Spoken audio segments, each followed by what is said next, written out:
On se retrouve aujourd'hui pour la Golden Attack, hein. Je vous avais montré les Silver, Golden Ticket.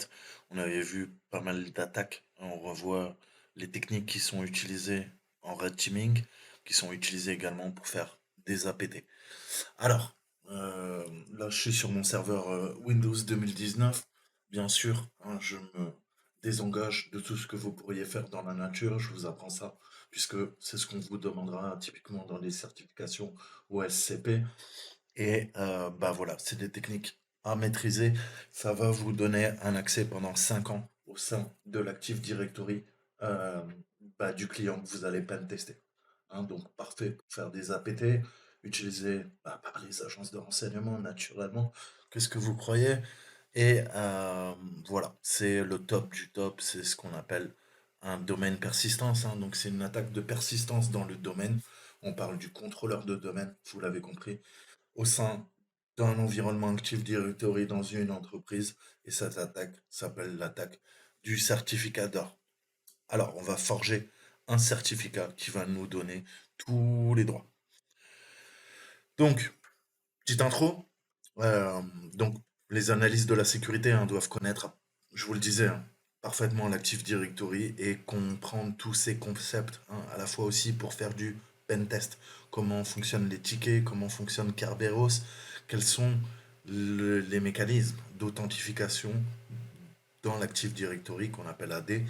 Et bah, je vous en avais parlé, l'authentification basée sur les tickets avec le Key Distribution Center, le KDC, qui va permettre de fournir ticket, qui va rendre un autre ticket, un Ticket Granting Ticket, TGT, à un utilisateur qui va demander d'accéder à un service ou à un compte. Ok? Donc il faut bien comprendre ça, puisqu'après ça va être transformé en AST, ce qu'on appelle un service ticket, donc un ticket de service qui va être généré pour accéder à un service en particulier, comme par exemple un compte SQL. Hein, donc c'est comme ça, tous les jours on utilise bah, le KDC, les TGT, les TGS, les ST pour générer bah, des autorisations dans un environnement Active Directory dans une entreprise. Donc, l'attaque des tickets d'or, je vous en avais déjà parlé, c'est quand un attaquant va accéder au contrôleur de domaine en tant qu'admin et va pouvoir récupérer le HNTLM du compte KRB TGT1. Vous le savez, c'est le compte qui permet de gérer le KDC, grosso modo. Hein.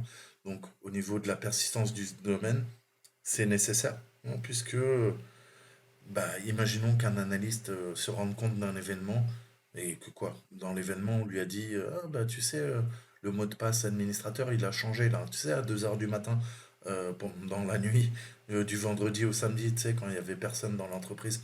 Là, il est pas con. Qu'est-ce qu'il va faire? Bah, il va remodifier les mots de passe. Donc, on a besoin d'avoir de la persistance. Pourquoi? Pour que même si les gens se rendent compte que la cyberattaque est effective, eh ben, on puisse continuer à avoir de la persistance, c'est-à-dire se connecter à l'envie au contrôleur de domaine, et qui contrôle le contrôleur de domaine contrôle l'ensemble des machines qui sont rattachées, les forêts, les arbres et les forêts qui sont rattachés au contrôleur de domaine. D'accord? Donc ça, c'est une des méthodes hein, qu'on appelle le Golden Certificate. Et ça, qu'est-ce que ça va nous permettre? Bah, tout simplement, à partir du contrôleur de domaine, je vais vous montrer comment le configurer. On va faire ce qu'on appelle du Certificate Based Authentication, hein, du CBA, et c'est activé par défaut, hein. Il suffit juste de lancer l'installation de la DCS, qu'on appelle Active Directory Certificate Services, donc tous les services associés à l'Active Directory en termes de certificat, et on va forger un nouveau certificat en utilisant une clé privée du CA, hein, du Certificate Authorities. Donc, c'est une technique implémentée et travaillée par Benjamin Delpy, le papa de Mimikatz, et il y a Will Schroeder et Lee Christensen qui ont écrit un papier hein, qui est disponible sur mon YouTube, Google Drive, pardon, excusez-moi. Et donc, voilà, il y a un papier de plus de 139 pages. Les deux documents sont sur mon Google Drive. Vous le retrouverez dans les guides Purple Teaming si vous voulez creuser un peu plus. Alors, la DCS, c'est quoi en fait? La DCS, c'est une composante qui va venir permettre tout simplement de créer des certificats, hein. Les certificats, vous pouvez vous en servir pour signer vos messages, authentifier vos utilisateurs, ajouter du chiffrement, signer vos documents au sein de l'entreprise. Vous pouvez signer vos applications, hein, pour être sûr que c'est pas Toto le hacker qui ramène ses applications de l'extérieur et qui va venir attaquer l'entreprise. Donc la CDS, c'est les bases de l'authentification au sein de la forêt, hein. Ça ajoute de la sécurité. On va utiliser un certificat qui s'appelle X.509, qui est formaté, dûment formaté, et pour pouvoir être utilisé, je vous le disais, pour du chiffrement, signer des messages de l'authentification. Donc, les bases, on va venir ajouter la CDS, hein.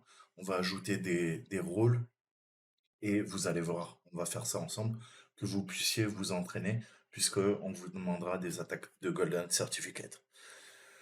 Donc revoyons les bases. On a tout d'abord un sujet. Le sujet, c'est quoi? C'est le propriétaire du certificat numérique, hein, le CA.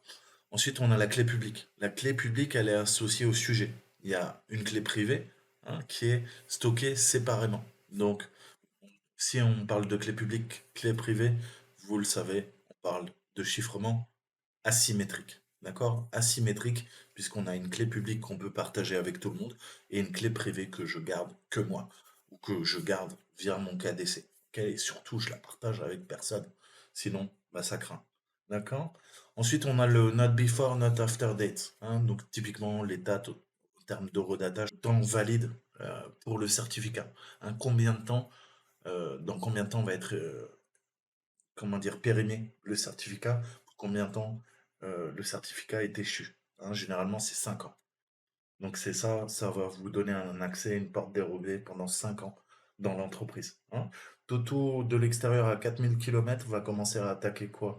Va commencer à attaquer l'entreprise. Et qu'est-ce qui va se passer? Il va pouvoir se connecter. On a le serial number, hein. C'est l'identifiant du certificat qui a été défini par le CA. Le CA, c'est le big boss, c'est le Certificate Authorities. Lui, il peut certifier les certificats, vous l'avez bien compris. Ensuite, on a l'issuer, hein, comme on dit, c'est tout simplement celui qui a créé, hein, qui a fourni le certificat. Ensuite, on a le subject alternative name, donc ça, c'est un nom alternatif, hein, du sujet. Alors, vous pouvez le mettre, vous ne pouvez ne pas le mettre. Ensuite, on a le basic constraint.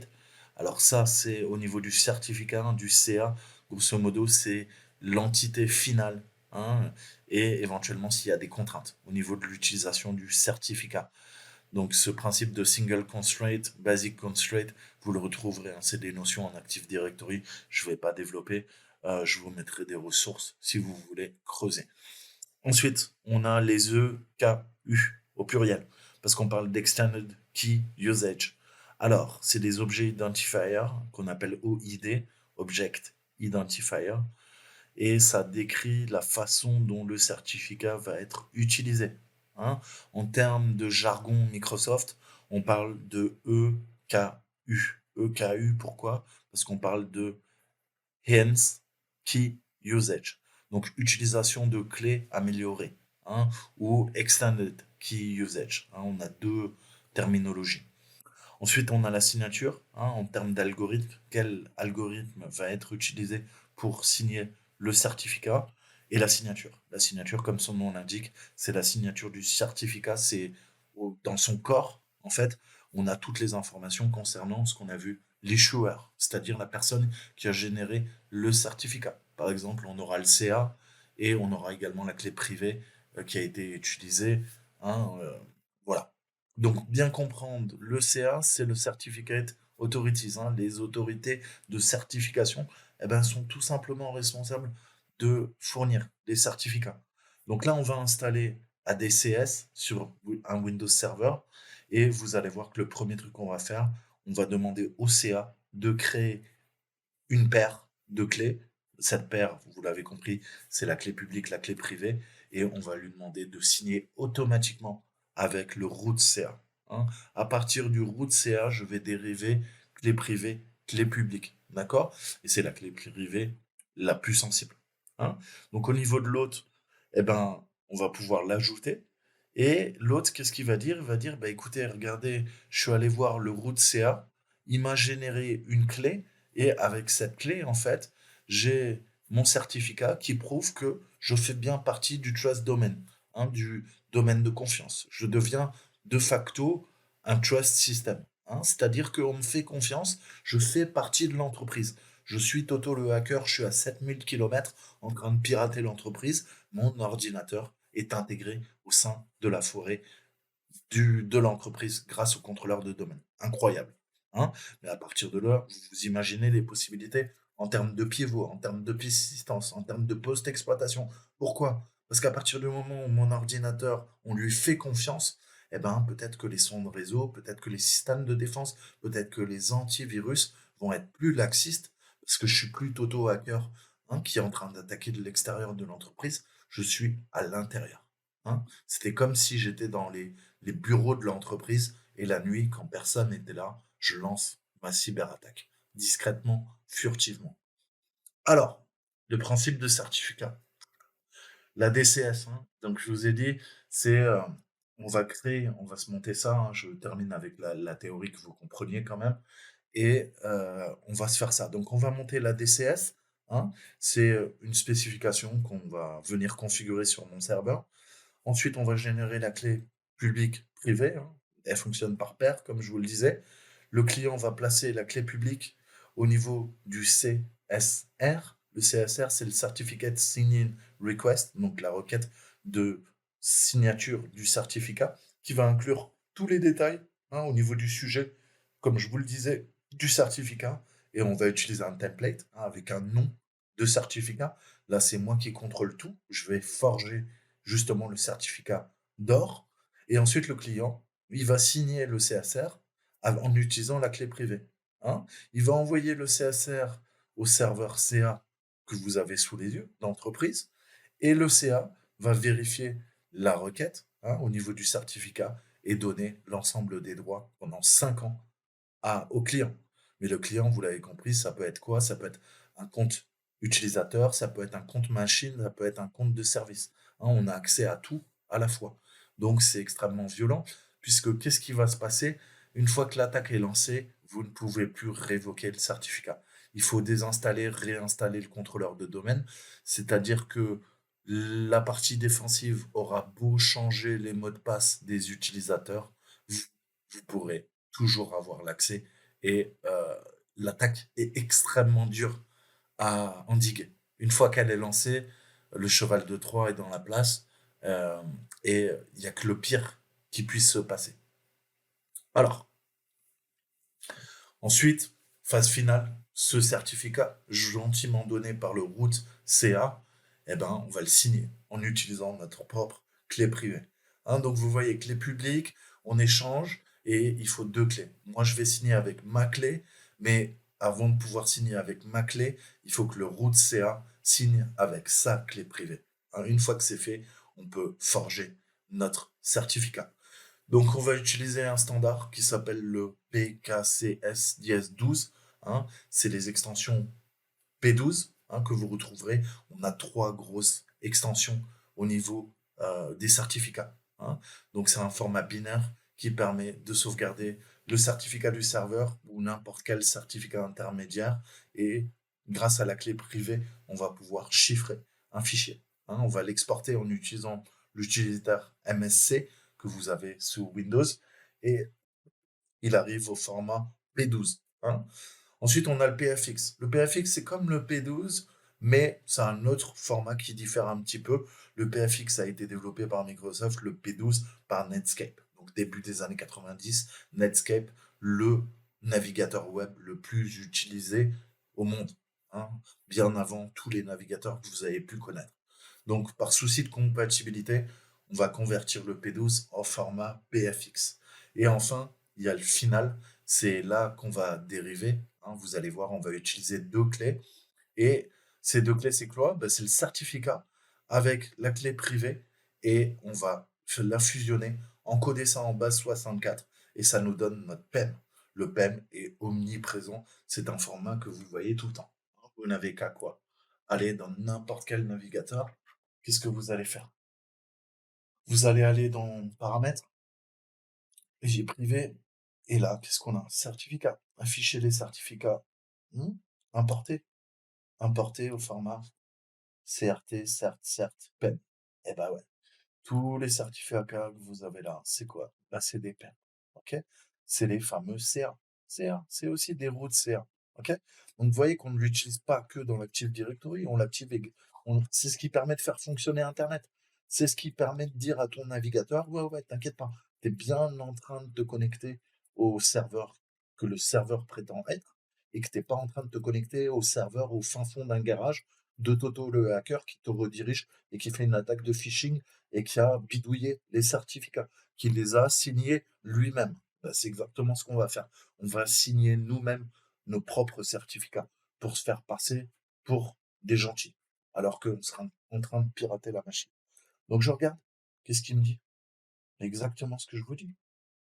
On a chiffrement RSA, on a du chat là, au niveau des trucs. Qu'est-ce qu'il nous dit? Bah ouais, c'est un CERT, hein, PEM. Donc vous voyez que les PEM, mais tous les jours vous les utilisez, vous ne le savez peut-être pas. C'est ce qui permet de garantir la confidentialité des transactions grâce au TLL SSL. SSL, donc c'est ce qui permet d'avoir votre cadenas hein, quand vous vous connectez. Là, je vais sur Facebook, j'ai mon cadenas. Hein. Quand je vais sur le site de la NSA, j'ai leur cadenas. Hein, tout va bien, tout se passe bien. Hein, on leur fait un petit coucou d'ailleurs. Donc voilà, voilà ce qui se passe. Hein, tout ça, c'est géré par des certificats. Et il y a le principe de non-répudiation. C'est-à-dire que Toto le hacker, à 22h06, qu'est-ce qui s'est passé un mercredi 6 avril? Eh ben, il s'est logué sur les serveurs, sur le serveur web de la NSA. OK? Et la NSA sait que Toto le hacker, grâce au user agent, s'est logué. OK? Et moi, ma machine enregistre le fait que je me suis logué sur quoi? Eh ben, grâce à mon navigateur au serveur de la NSA. Donc la NSA peut pas dire Toto le hacker s'est pas connecté à 22h07 et moi je peux pas dire ah ben non non, je me suis jamais connecté à 22h07 au serveur de la NSA puisque les deux parties savent grâce à ce système cryptographique que bah, s'il y en a un qui dit que c'est pas vrai, c'est qu'il y en a un des deux qui ment. Tout simplement. C'est le principe de non-répudiation en informatique. Tu ne peux pas dire que tu l'as pas fait puisque tu as laissé des traces. OK? Et c'est comme ça qu'on vous nique la gueule, c'est comme ça qu'on vous espionne, c'est comme ça que les agences de renseignement, les GAFAM et tout ça, grâce à ce principe de non-répudiation, arrivent à vous suivre, mais à la trace. Hein. Donc voilà. Maintenant, on peut commencer. Allez, c'est parti. Donc, on va installer la DCS. Là, je suis sur mon dashboard. Le dashboard, grosso modo, pour ceux qui n'ont jamais fait d'administration système, Windows, ça vous permet de gérer. Hein, vous avez toute une panoplie. C'est vraiment la console principale hein, pour ajouter des fonctionnalités, des rôles. Vous avez pléthore d'outils hein, pour vous assurer du bon fonctionnement du serveur, hein, ni plus ni moins. Les politiques de sécurité, les GPO, SecPol, pardon, l'observateur d'événements, etc., etc. Donc nous, qu'est-ce qu'on va faire? On va peut-être ajouter des rôles et des fonctionnalités. Alors, c'est là que ça devient intéressant. Donc là, on a la DFS. Donc on va sur service de certificat Active Directory. Hein, il vous le dit, les services de certificat Active Directory ADCS servent à créer des autorités de certification et les services de rôle associés pour émettre et gérer les certificats utilisés dans diverses applications. Bah ouais, c'est ce qu'on veut. Suivant. Alors là, on va configurer la DCS, autorité de certification, exactement, hein, ce qui vous dit, on va être le CA en fait. Hein. Le CA, autorité de certification qui sert à émettre et à gérer les certificats. Plusieurs autorités de certification peuvent être liées ou former une infrastructure à clé publique. Ce qu'on va faire. Donc là, vous avez bien compris qu'on est en quoi? On est en train de régler tout ça. Mais qu'est-ce que va faire le hacker? Le hacker, il a fait ça presque. Il a filtré l'ensemble de l'entreprise. OK? Il est administrateur sur le contrôleur de domaine. Il a ouvert le port 3389. Il est connecté en RDP. Hein, il s'est connecté en bureau à distance. Il a accès au clavier, à la souris, à l'écran. C'est comme s'il était sur la machine. Hein, parce que les néophytes vont me dire ah ouais mais attends là t'es sur l'ordinateur t'es en train de configurer toi-même les trucs Mais oui, mais une fois que tu as hacké le contrôleur de domaine, tout ce que je fais là sur mon serveur, tu peux le faire à distance à des milliers de kilomètres en fait. Hein. Faut bien que tu comprennes ça. Donc là, on a la confirmation. Hein. Oui, on installe. Donc là, ça va prendre un peu de temps. On va le laisser tourner. Là, on va avoir un truc de poste. Voilà. Il est en train d'ajouter les fonctions. Et là, vous voyez, qu'est-ce que je peux faire? Je peux faire. Bah attends, je vais trop vite. On va attendre. C'est vrai que c'est une VM. Faut lui laisser le temps. Donc là, vous voyez que maintenant que le, la tâche 1 est terminée, installation réussie, il nous le dit, installation de la fonctionnalité, c'est bon. On a le petit i en bleu. Qu'est-ce qui se passe maintenant? On voit qu'on a une configuration post-déploiement qui est en attente. Donc, bah, on va répondre à ces attentes. Information. Donc ça, c'est le compte que je vais utiliser. Hein, ça sera mon compte Predator sur la machine. On va redondant, autorité de certification, naturellement. On veut être le big boss.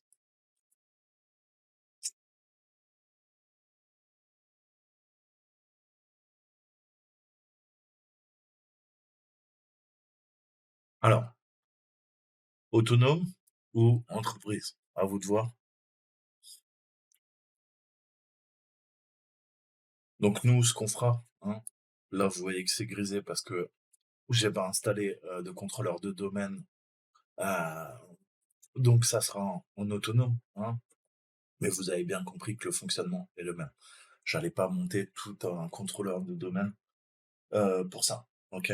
Donc là, moi je serai en autonome, mais typiquement en Active Directory, on est en entreprise, on va utiliser une autorité de certification d'entreprise. Donc oui, Racine PKI. Donc là, on va créer notre clé.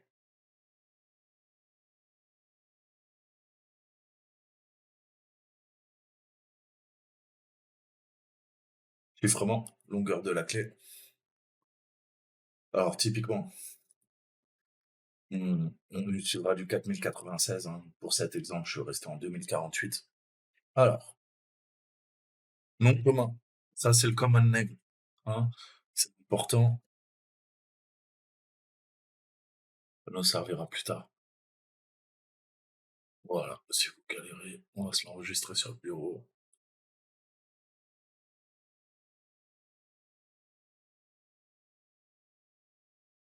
5 années par défaut. C'est-à-dire que j'ai accès au contrôleur de domaine jusqu'au 06-04-2027. Vous voyez que c'est extrêmement violent et la plupart des entreprises eh ben, ne changent pas ça. Et c'est le gros défaut, c'est qu'on laisse tout, on clique, quand on est administrateur système, on a envie d'aller vite, on est en entreprise, on nous met la pression pour que ça aille vite, et ben ouais, on va aller vite, 5 ans, dans tes dents. Voilà, configuration, configuration réussie, on ferme. Donc maintenant, on a la DCS qui est configurée, la certification également. On est bon, on va continuer notre attaque. Donc moi, je suis le client, je suis Predator, je suis sur la machine en local, hein, comme vous le voyez. En principe, je serai sur un contrôleur de domaine type dc1 @totolehacker.local et on a notre Kali Linux qui attend au chaud. On va voir, mais on va faire beaucoup des opérations sur le serveur pour comprendre tout ça. Donc maintenant, il nous faut extraire le CA. Hein. Le CA, c'est la base. Je vais vous montrer comment on fait de la persistance de domaine. Donc l'attaque, bah, Toto le hacker, il a déjà pris le contrôle hein, de la machine de l'utilisateur, il a accès au domaine et il a escaladé ses privilèges en tant que domaine admin. Maintenant, l'attaquant, il voudrait rester faire une APT, hein, une menace persistante avancée, rester le plus longtemps possible au sein du contrôleur de domaine. C'est là qu'entre en jeu le certificat d'or. On va forger ce certificat, mais pour pouvoir le forger et extraire le certificat et la clé privée, hein, c'est un combo. On va utiliser ensuite la clé privée pour forger un nouveau certificat pour un utilisateur particulier sur le contrôleur de domaine et on va demander que le certificat soit valide et on va pouvoir aller requêter ensuite au niveau du contrôleur de domaine et demander tout et n'importe quoi. Accès à des services, à des comptes, à des tickets et dumper les hashes, donc les mots de passe des utilisateurs. On va faire exécuter.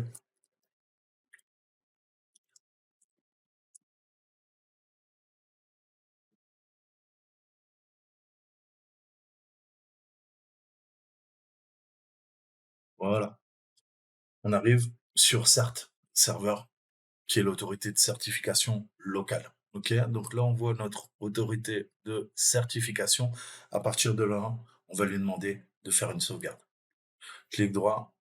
Ok, on va demander toutes les tâches. Sauvegarder l'autorité.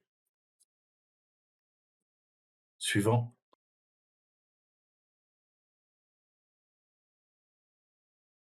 On va mettre sur le bureau, on va pas s'emmerder.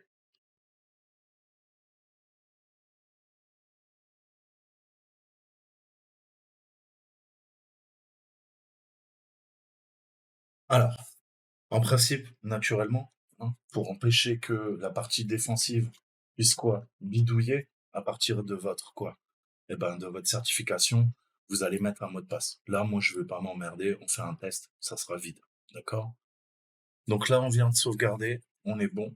On a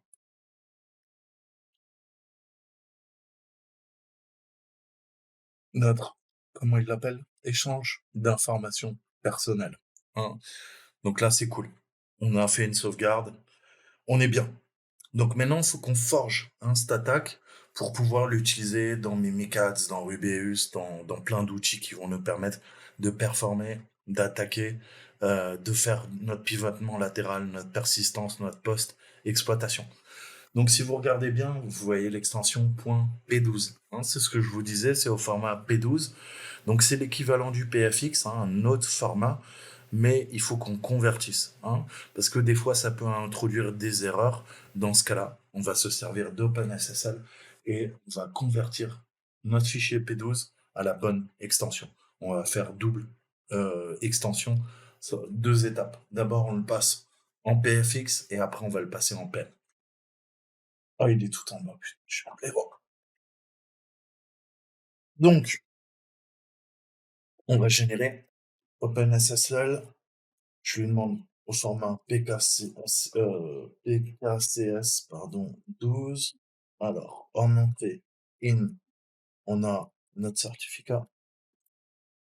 Voilà. Et en out, je vais l'appeler test.pem. Alors, pareil, vous devriez mettre une passphrase, un mot de passe, hein, pour sécuriser les transactions. Ce que je ne vais pas faire. Able to get passphrase. What? Alors, il l'a fait quand même. Import password. Alors, passphrase. Tout, le cœur. Tout, le. Ok, il voulait sa passphrase. Donc maintenant, on a généré, grâce à la passphrase, le pen. D'accord? Donc, il a été créé. Maintenant, lui aussi, à nouveau, on va venir le transformer.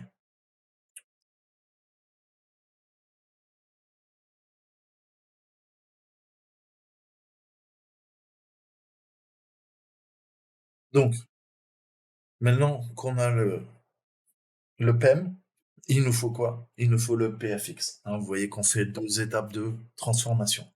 Alors, je vais lui dire OpenSSL, encore PK CS12, in, on a notre test en entrée. Alors, KeyX, ça va spécifier la clé privée qui va être utilisée pour l'échange de clés ou pour signer. On a le CSP. Alors, le CSP, c'est le système cryptographique qu'on appelle Microsoft, je vous en ai parlé en intro, Enhanced Cryptographic Provider. Et on utilise la version 1.0. Voilà, ça c'est pour le signer proprement. Export. Donc là, je lui demande l'export.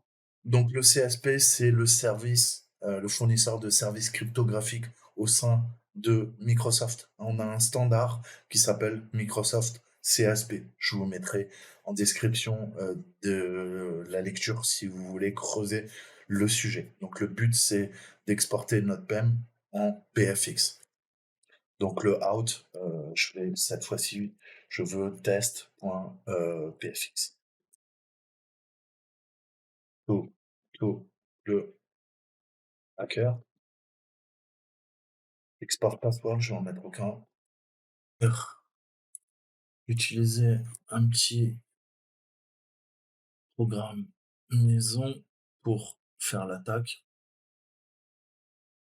Vous l'avez sur mon Google Drive, dans les outils, hacking. Nous, on était dans programme. On va aller dans OpenSSL, dans bin. Je vais venir coller l'exe. Ok. Donc, Porsche cert. Alors, on veut un CA cert pass. Hein, donc, c'est du camel case. On est en PowerShell. Moi, il s'appelle comment? Bah, il s'appelle PFX. Ça, certes. Password est vide. Je crois que j'ai rien à mettre, honnêtement. On va voir. Subject CN bah, est égal à l'utilisateur. Hein. On veut que ça soit l'utilisateur. Le subject name, hein, vous vous rappelez, je vous ai parlé euh, du nom du sujet et des noms alternatifs. Donc c'est là qu'on va venir en fait récupérer. J'ai pas envie de faire de boulettes. Notre petite capture d'écran, je sais plus ce que j'avais mis. Nom commun. Donc moi ça sera le win 6 SG 7 8 C S avec E CA.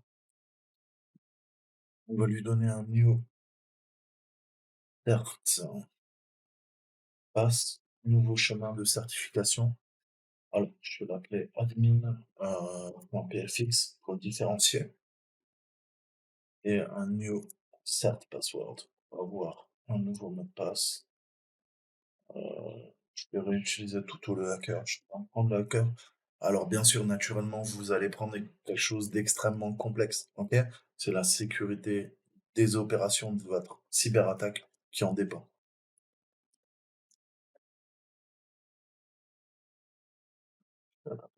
Ouais.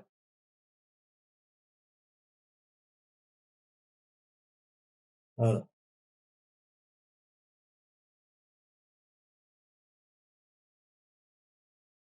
Donc, je copie le test. Apparemment, il manque Bouncy Castle qui permet de faire le chiffrement. Du coup, c'est pas grave. On va relancer la commande de là. D'accord.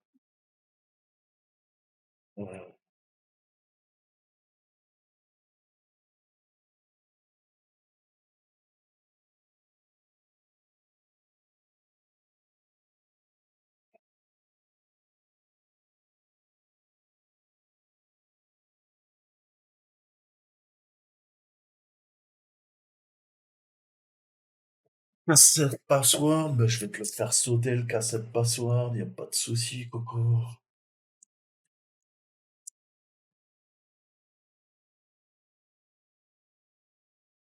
On utilise des clés de chiffrement. Vous êtes obligé d'utiliser des mots de passe à chaque fois. Vous pouvez pas laisser vide, sinon ça entraîne des problèmes cryptographiques. Donc, ça va pas fonctionner le premier coup. Vous voyez que même moi, je m'y suis pris plusieurs fois. Donc, ce qu'on a fait, c'est que la clé qu'on a générée hein, en PEM, je lui ai demandé le KeyX CSP, KeyX, hein, avec le provider. Je lui ai demandé de le sortir en tant que sat.pfx. Donc, j'ai rentré un mot de passe d'export, d'accord?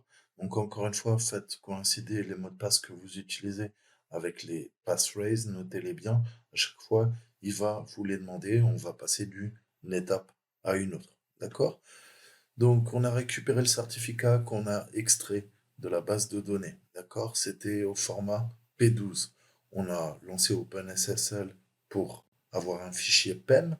Ce fichier PEM, on le repasse avec OpenSSL en ajoutant le KeyX CSP, hein, et cette fois-ci, on le sort au format PFX, et après, on forge notre certificat. Alors, le fameux combo CA et clé privée, hein, j'ai rentré tout ça grâce à ForgeCert. Voilà. Donc ForgeCert, je lui dis, bah écoute, parce que la deuxième étape d'OpenSSL, il m'a sorti un fichier cert.pfx. Le mot de passe que j'avais utilisé, c'était Toto, hein, avec OpenSSL. Le subject, je le mets en CN user. Le altname, j'ai mis user, vous mettez ce que vous voulez. Et là, le serpass, le nouveau fichier en PFX, je l'ai appelé admin certain pour différencier de l'original. Donc là, on vient de forger le certificat et on lui passe new cert password. J'ai mis Tata, hein, ça sera mon mot de passe. Et vous voyez que ça y est, on a forgé le Golden Certificate. Donc j'ai le numéro de série. Grâce au numéro de série, on voit l'issuer, hein, c'est bien le contrôleur de domaine. Là, c'est ma machine locale, vous l'avez compris. Et on voit bien que en termes de validité, là on est quoi? Là on est sur du 1 an et là on est sur du 5 ans. D'accord?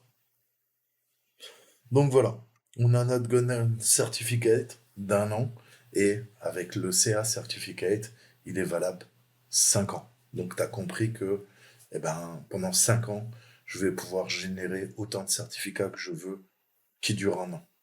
Hein, que ça soit bien clair. D'accord? Donc ça y est, on a accès au domaine pendant 1 an. Dans 1 an, je renouvelle l'étape, etc., etc. D'accord? Donc je vous montrerai, hein, comment l'utiliser. Hein, on verra, on fera une PTH, hein, passe de hache, attaque. On utilisera euh, Rubeus et Kerberos. On verra comment exploiter tout ça. Mais ça, c'était comment forger un golden ticket. D'accord? Donc pensez que c'est extrêmement sensible, hein. On a 95% de du top 100, hein, des 500 plus grosses fortunes américaines qui utilisent l'Active Directory d'une façon ou d'une autre. On a vu l'attaque, hein, qui s'est passée avec les petits jeunes euh, de Lapsus. Bah, c'est exactement ces techniques qu'ils ont utilisées. Ok. Donc, attaquant, analyste, quand vous faites bah, des pen tests en Active Directory, attaquant, utilisez ces techniques. Défenseur, analyste du SOC, apprenez à les contrer. Et voilà, c'est une persistance au niveau du domaine, il n'y a rien de pire. On voit que la machine est compromise, le contrôleur est compromise, l'utilisateur est admin, user, compte de service, compte machine, il fait ce qu'il veut pendant 1 an. C'est de la dinguerie totale. Et en plus, quand bien même on change tous les mots de passe des utilisateurs du contrôleur de domaine, c'est pas grave. Grâce à notre certificat forgé, on peut continuer à avoir de la persistance, à se connecter pour d'autres attaques de pivot latéral. Grâce à la DCS, on va pouvoir pivoter sur l'ensemble du réseau de, de l'entreprise grâce au contrôleur de domaine qui est devenu notre cheval de Troie. Allez, je vous dis à très bientôt. Ciao, ciao.